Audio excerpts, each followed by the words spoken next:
I just wanted to share with you a little bit of my experience of delivering diabetes group clinics in general practice. I mean, we're a practice in Croydon with a deprived population, a multi-ethnic population, and by and large, the diabetes care has been delivered by myself and our nurse practitioner.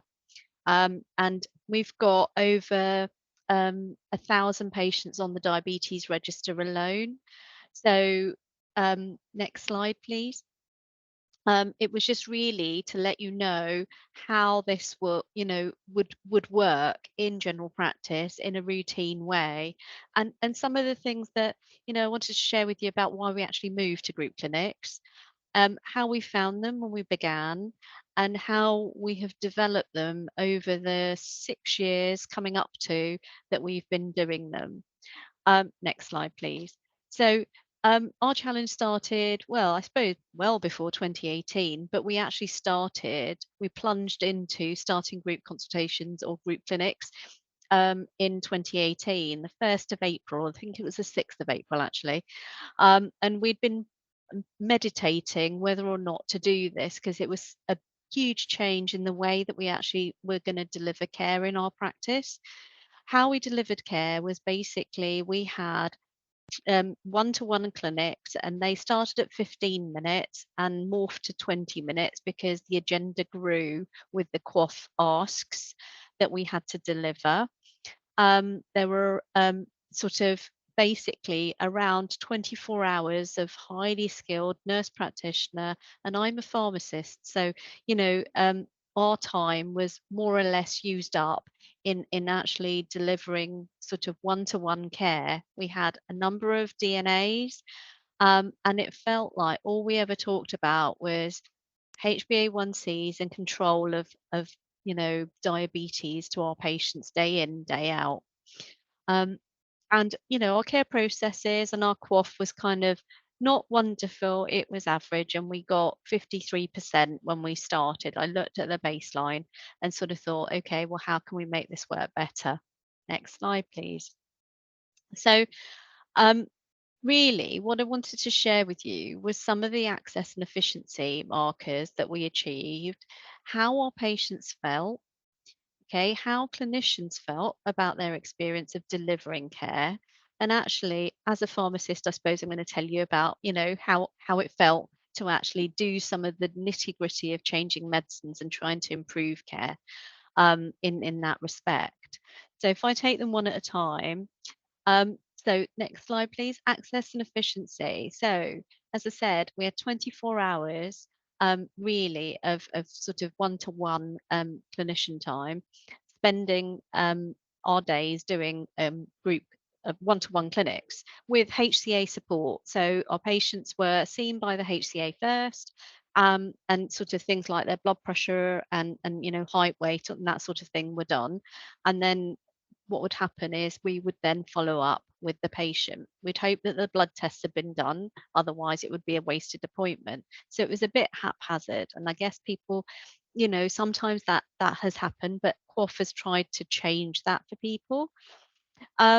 So what happened was that we decided to run 4 group clinics a week and 1 face-to-face session in place of what we did.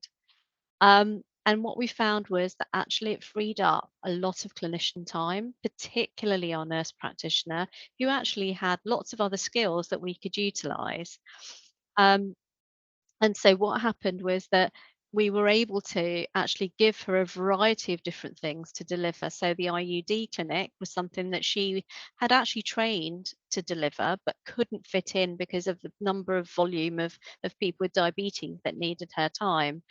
Also, what happened was that actually you could offer patients, when they came into the surgery, a group clinic in 2 weeks or less, or wait 6 weeks for a one-to-one appointment. What we also noticed that was that actually it didn't matter if there were DNAs, because you weren't waiting for people. There wasn't a gap in people's time when people DNA'd. So that was really efficient. And what we started noticing was actually that our QOF percentages started increasing. And we didn't run over. when we did our one-to-one clinics, what we found was that the conversation never seemed to finish because the patients always had another thing to talk about. Whereas when we did our group clinics, our facilitators were able to manage the interactions with the patients a little bit better. And so we actually finished on time. So that was a little bit about access and efficiency. So if we move on to the next slide, what I wanted to tell you about was patient outcomes. Um, and this was the thing that really made me think about why we carried on doing it.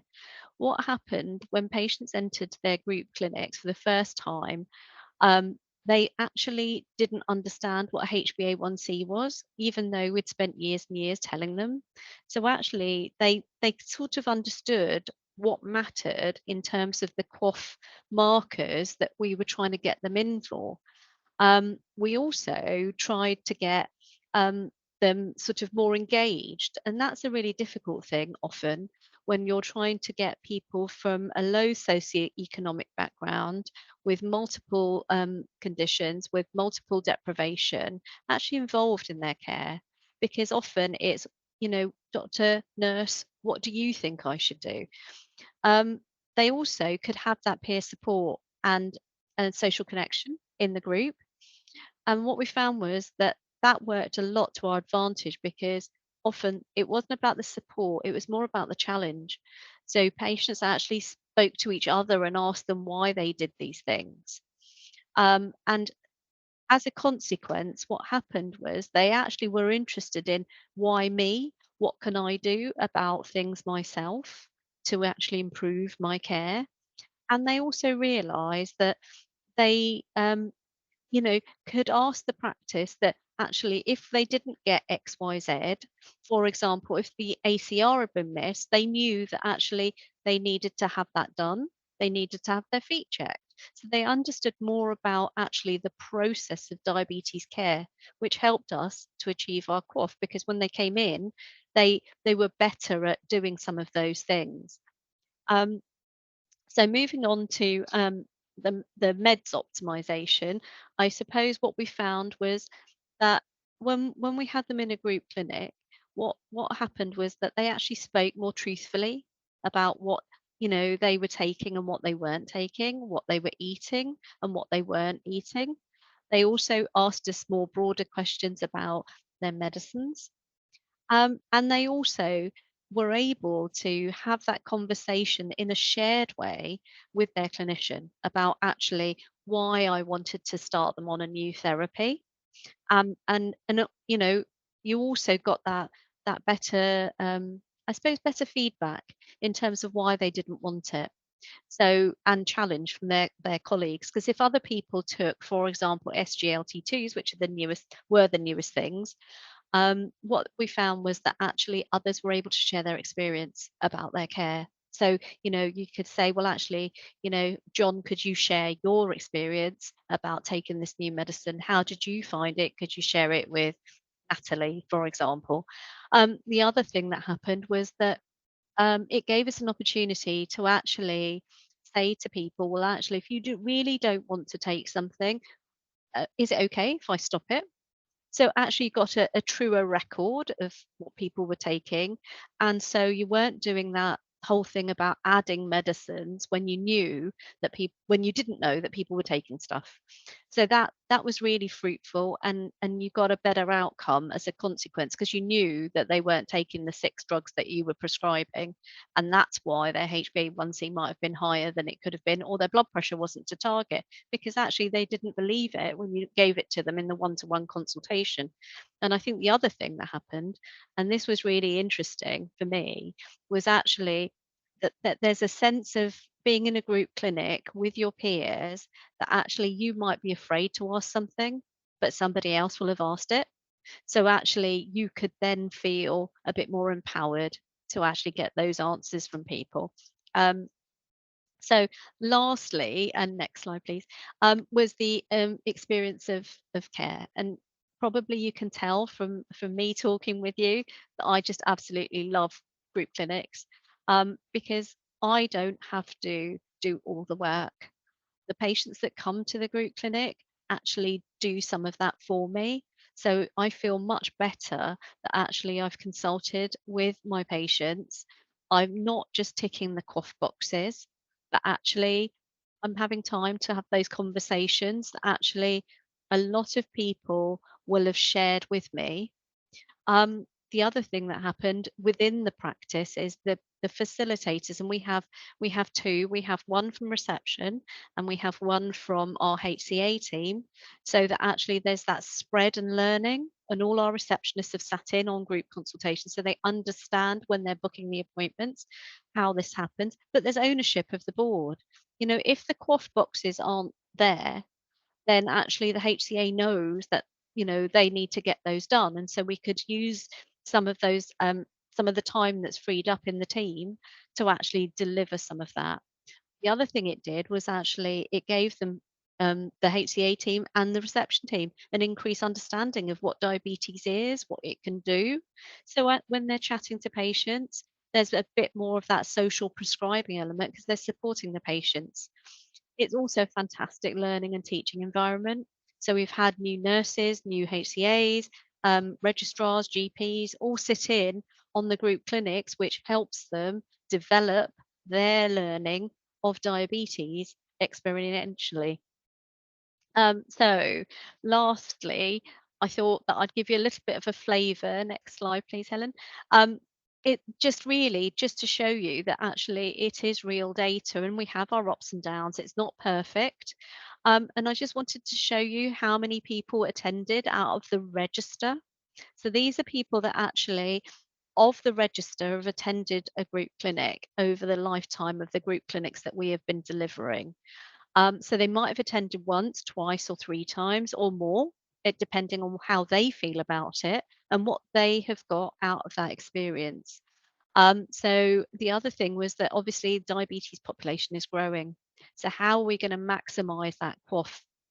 Because actually the workforce isn't always growing with us, and recruitment and retention is really difficult. But you can see that, it has jumped up. We've improved our care processes and we've sustained them.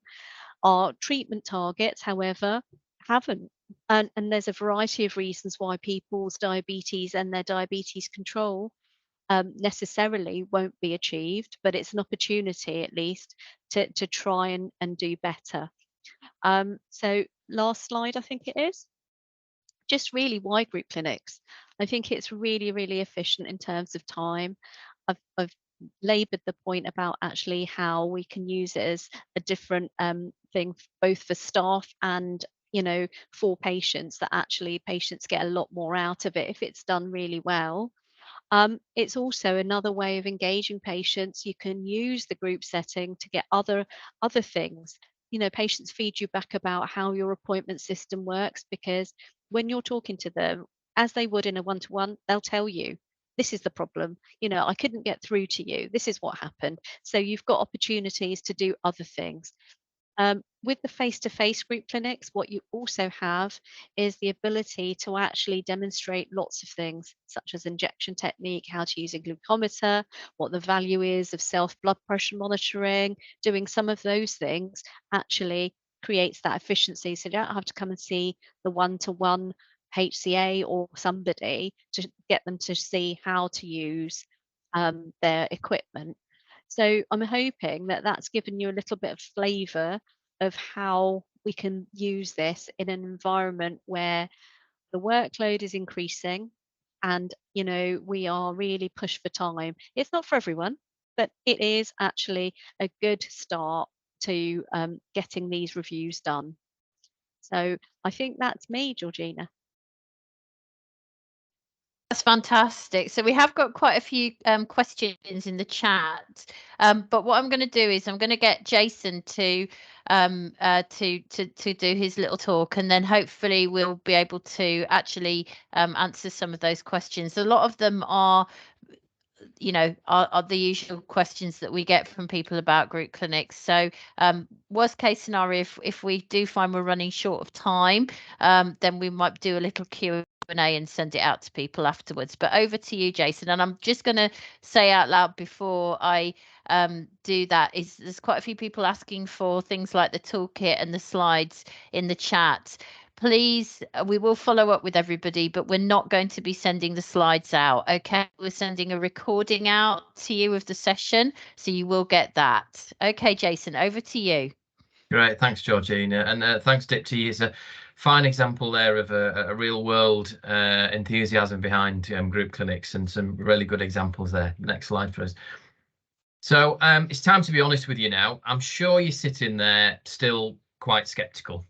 For some, group clinics is seen as something new, something strange in some ways, that where you feel, well, is it really going to be worth the investment of the time and the effort in this? Will I really get a return on that clinical time, all the effort I've put in? And I've seen already in the chat that classic question of, well, where's the evidence that this actually has a benefit? So I think we've, as a national team, we've worked together collaboratively with ELC and other people to gather that evidence over a number of years, actually, and COVID has actually accelerated that collection.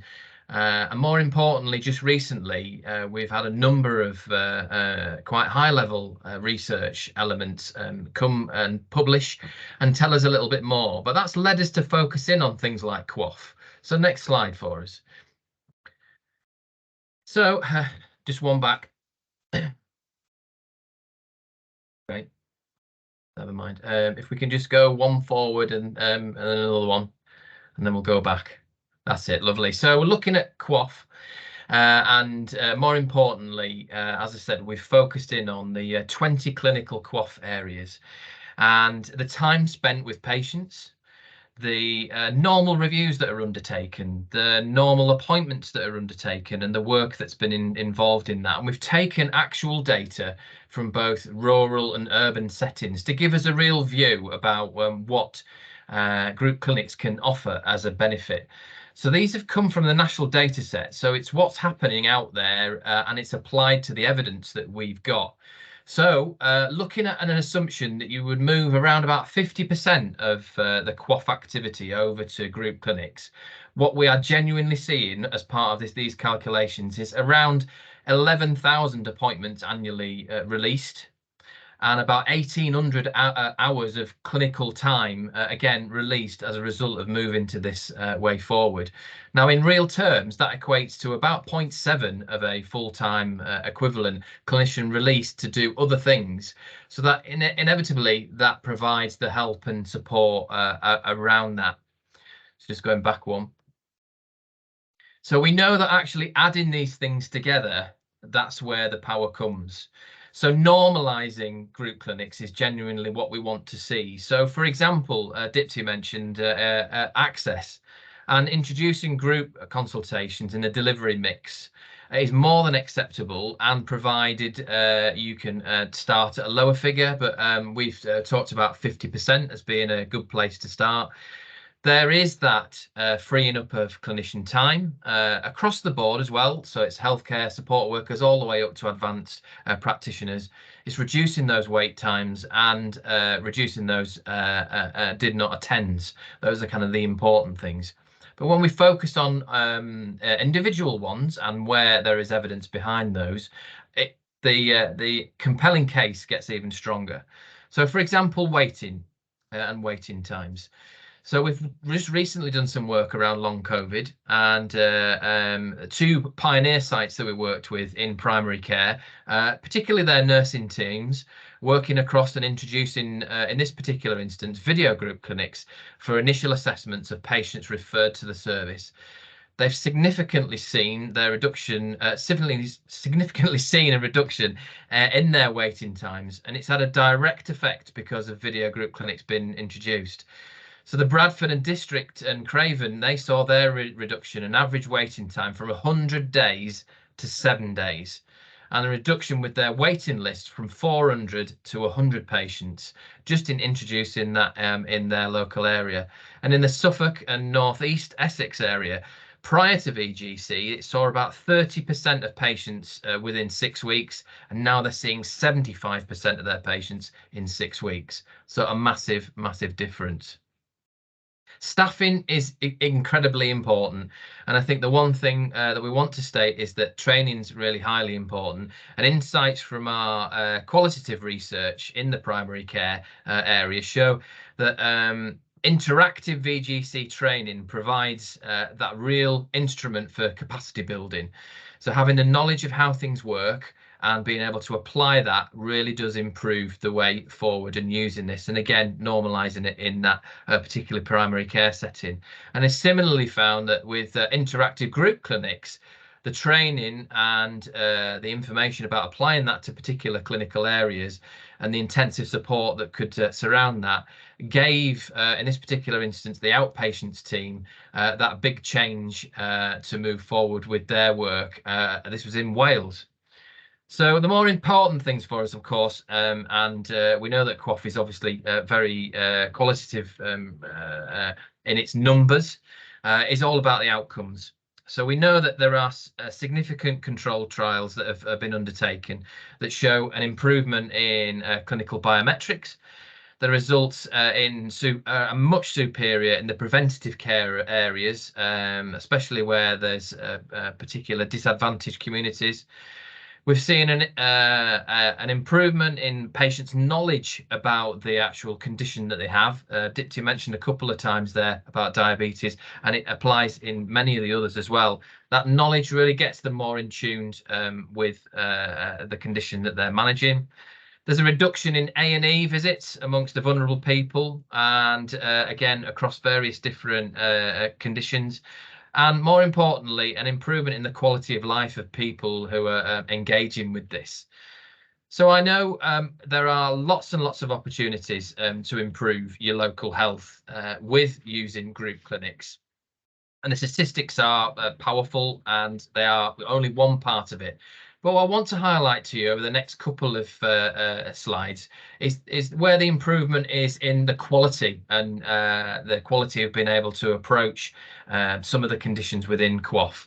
So have a look at the next video for us. And this is an example of where one of our pioneer nurses have actually moved forward with cancer care. So if we can move to that video for us. Surgery, nurse Maggie Bradley began a series of video clinics for small groups. This enabled her to see all her patients whilst reducing their waiting times. We are using it for asthmatics, diabetic patients, postnatal women, long COVID. It's reduced the footfall in surgery, so we can say things once and 6 or 7 or 8 patients are there to hear that. How have your patients reacted to the video calls? I think they've enjoyed seeing other people and listening to other people's stories and learning from other people, because no matter how many times I could say a thing to a person one-to-one over and over again, it's so much more powerful when another person that's got that same condition says it. Maggie's efforts were rewarded at last year's GP Awards, where she was named Practice Nurse of the Year. And the patients on this call liked the idea too. My first thought was, no way, I don't want to be reminded I've got cancer, but having this sort of group actually helped me come to terms with having it. It did make me feel less alone, less isolated, and now I think I would miss it. Do you think that this is something that should be adopted nationwide? Without a doubt, the more that this would be adopted by other practices, the better patients will benefit. That you can see there, you don't need to listen to somebody from NHS England like myself. Those patients tell you exactly the kind of results that they're finding and how they're appreciated that particular input, and using it in areas where it's not expected. So mental health and others have found equal power to move forward with. So I'm just going to finish off with 3 working examples of different areas where it's been tried. So Cara Lee Hall, again, is a social prescriber that we worked with in the past, and she, I think, certainly came across to us from the work that she'd done in introducing group clinics in this particular instance, was how it can actually gel together a multidisciplinary team. So it firstly reduces that amount of clinical time, clinician time, so your GP being present, etc., and makes better use of the multidisciplinary team and the experience and skills that they've got. So a real, good way of utilising all that you've got within your team. And Angela Omrod, a practice nurse that we worked with, again, we may be facing those times again in the future where restrictions may come into place again. Might not be COVID this time, might be something else. But in the end of the day, our preparatory work around this, whether it be doing face-to-face or video group clinic works, it certainly will allow us to have that effectively in place and being able to kind of have the experience to flow those sessions and bring groups together to manage particular reviews and ongoing work that's done clinically. And finally, Dr. Rupa Joshi that we worked with in the past said to us, it's a great opportunity, especially when you're dealing with those who are facing particular disadvantages. And again, it's the best use of that in-house expertise with other members of the team can be utilised within there. We've had examples where, for example, the multidisciplinary team has crossed both primary and secondary care, and again, it makes best use of their time. So I think you can see there lots of evidence behind the work that we've done. And again, I'll use that word that we'd like to see is that this should move to a position where it's a normal part of the delivery and offered as in the first instance to our patients as they kind of enter the healthcare, whether it be to a new area of care that's within QOF, or they're managing it on an ongoing basis. So thanks for listening to me today. That's brilliant. We've got masses of questions in the chat, and what we'll do is, because it is only an hour's webinar today, is we will put potentially, if there's any that we can't cover now, we will make sure they're covered in the follow-up email. But one thing that's come up quite a lot, Dipti, that I'd like to ask you about, if that's possible, is complexity. So people are saying, you know, what if my patients are very complex diabetics? How can I deal with them in a group? Surely this doesn't work for those patients. And also comorbidities, which is another element of complexity. Do you want to give the group a little idea about how that works? Sure, Georgina. I mean, in terms of the complexity, the groups have people booked in with people on insulin to newly diagnosed patients with diabetes. And what that allows in the group setting is that conversation with the more complex person, but the others listen because that might be something that they might face somewhere down in their journey.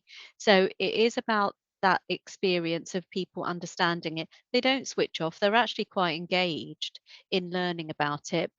And the other way round is the more complex people often showcase what can happen if we don't look after ourselves properly.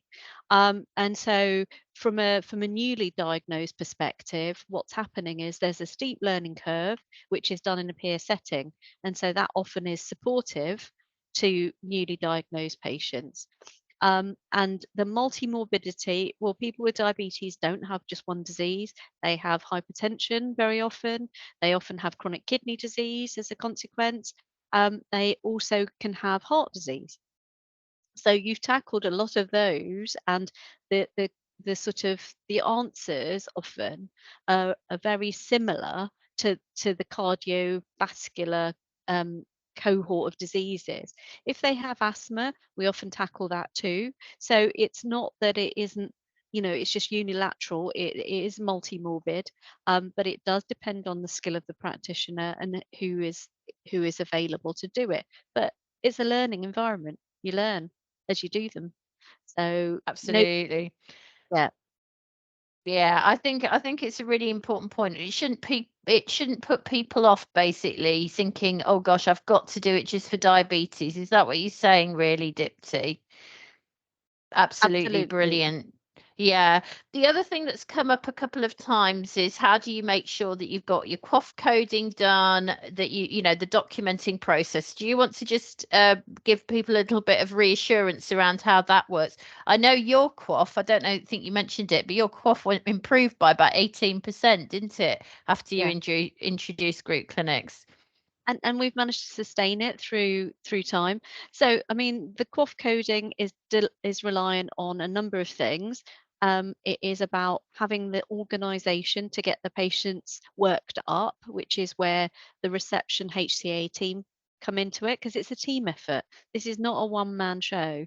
This is about everyone in the team being engaged and understanding that group clinics run like this. People need to have their blood test done. So if we're doing that activity, that's captured in QOF. What we're trying to do is actually get better control in the group setting, and that happens slowly over time. It's not the only way, but it is some of the way. How we capture the consultation, I use pen and paper. I don't use a computer. I will have my summary printout of my patient's records with me, and I will make notes as to what the patient says, and then it's a quick, using quick keys and so forth, I can add it to the computer because everybody's heard a lot of the same thing. So you can automate quite a lot of that process, and then it's just the frisson of adding the individual bits that they've done. I've worked actually. Sorry, I've worked just recently with a team who have dedicated, so they do asthma group reviews. They've replaced all their QOF reviews, one-to-ones with asthma, apart from patients who, you know, perhaps have cognitive impairment and that kind of thing. And they've actually got the facilitators to do the care plans, to do a lot of the stuff, and then the clinician just goes and checks the notes, and it's saved them as much time in nurse admin time as it has saved them time in the actual clinic. So if you get your systems honed on this, it can be a big area of time saving, can't it, Dipti? And we've got guides in our training pack around System 1 and EMIS and how to use that so that you code everything properly, and you can retrieve the data and do clinical audit as well. So it's all, that's all, it's I have to say, all the years I've been working with teams, documenting never actually comes up in practice as a big issue. Would that reflect what you've experienced, Dipti? Documentation isn't, and confidentiality isn't either, as long as it's done well. So people know that they're coming to the group session, and I think we as clinicians often worry about that aspect more than the patients do. So you're led by your patients in the group,